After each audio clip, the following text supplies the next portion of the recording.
20-hour work restriction for immigrants still in place? Has it been lifted? Like, what's really the case? What's really going on? People are saying so many different things. You soon find out in this video. Hi guys, welcome to my channel. My name is Anel Griselda. On this channel, I talk about opportunities for people to relocate to the UK. I talk about life in the UK as an immigrant in general. So if these are topics that interest you, please do consider subscribing.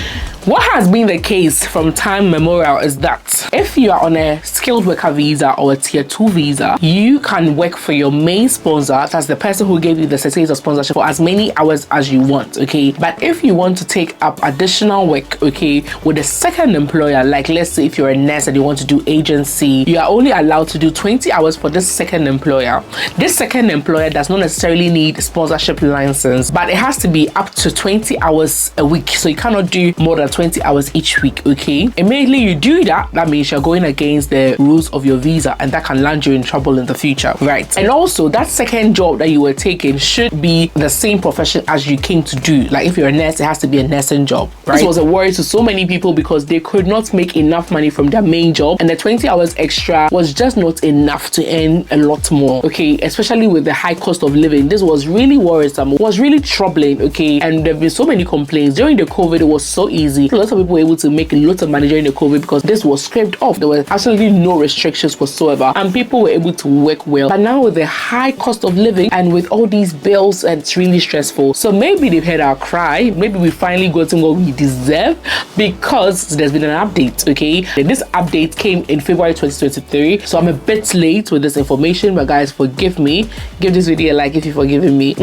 Okay, but it is now that I have understood it. I didn't understand it earlier, honestly. So yeah, so from February 2023, this has changed. What has changed? Listen, so now if you are on a health and care worker visa, this is not for all skilled workers. This does not apply to people that came with IT or people that came with accountant jobs or whatever. This only applies to those on the health and care worker visa. I'm talking about nurses, I'm talking about care assistants, I'm talking about doctors, all the people in the healthcare sector. Now the rules have changed. It applies to only those on the health and care worker visa. I repeat, okay? What's the new changes? So now if you're on a health and care worker visa, you can do more than 20 hours for a second job, okay? If that job also qualifies for a health and care worker visa. So if you're a nurse, now you can do more than 20 hours extra if that second job that you're doing also qualifies for a health and care worker visa. So let's say you can pick a shift as a carer, more than 20 hours a week, okay? So far as that other job that you're doing qualifies to get a health and care worker visa, you can do more than 20 hours, okay? Yes. If you want to do a job that does not qualify you to get a health and care worker visa, but you want to do additional job, you can work only 20 hours for a second job, but that job must be in the shortage occupation list, okay? So let's say you can pick a shift as a teacher,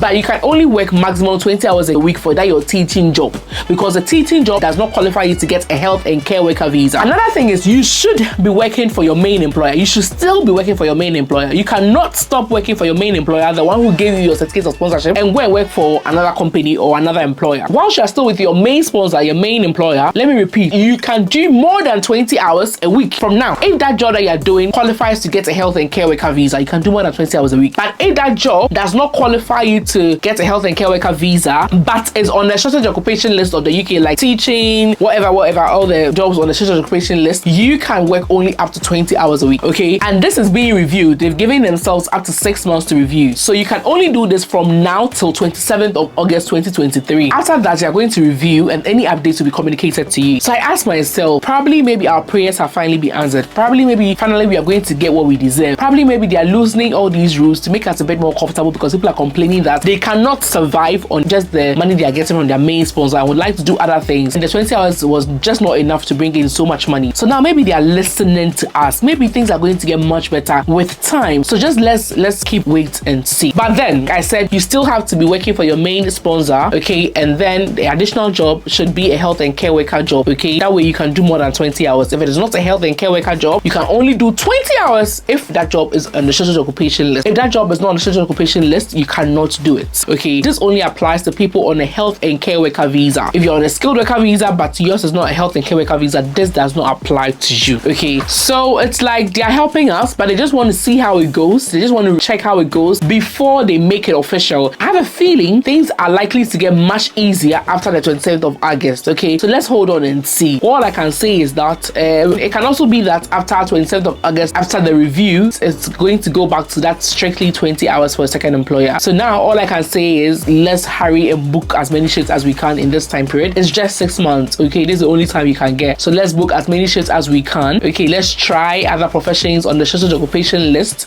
Okay, or on other jobs on the health and care worker visa list. Okay, because now you can do more than 20 hours a week for health and care worker visa job and 20 hours a week for any job on the social occupation list. So let's explore, let's try other things and see. You don't need a certificate of sponsorship from this second employer. You don't need to update the home office about that job that you are taking. No, if you are going beyond these things, that's when you have to update the home office or update your visa or apply for a new visa. Okay, but if you're just going straightly according to this that I've said, you don't need to update your visa. You don't need to inform the home office. You don't even need to inform your main employer. Your employer does not need to know. As far as you are doing your job that you have to do for them, you are, honoring the contracted hours that you signed up to do. You are doing them and there are no issues. You can go ahead and do this. Okay, so I think this is good news, and I asked myself, is it that our prayers are finally being answered? And it looks like things are going to get much easier. Okay, so big ups to the UK Home Office, big ups to whoever brought this. Guys, don't forget it's ending on 27th of August. After 27th of August, do not do this until we get another feedback from them or until there's another update from them. After 27th of August, please don't go against this. Okay,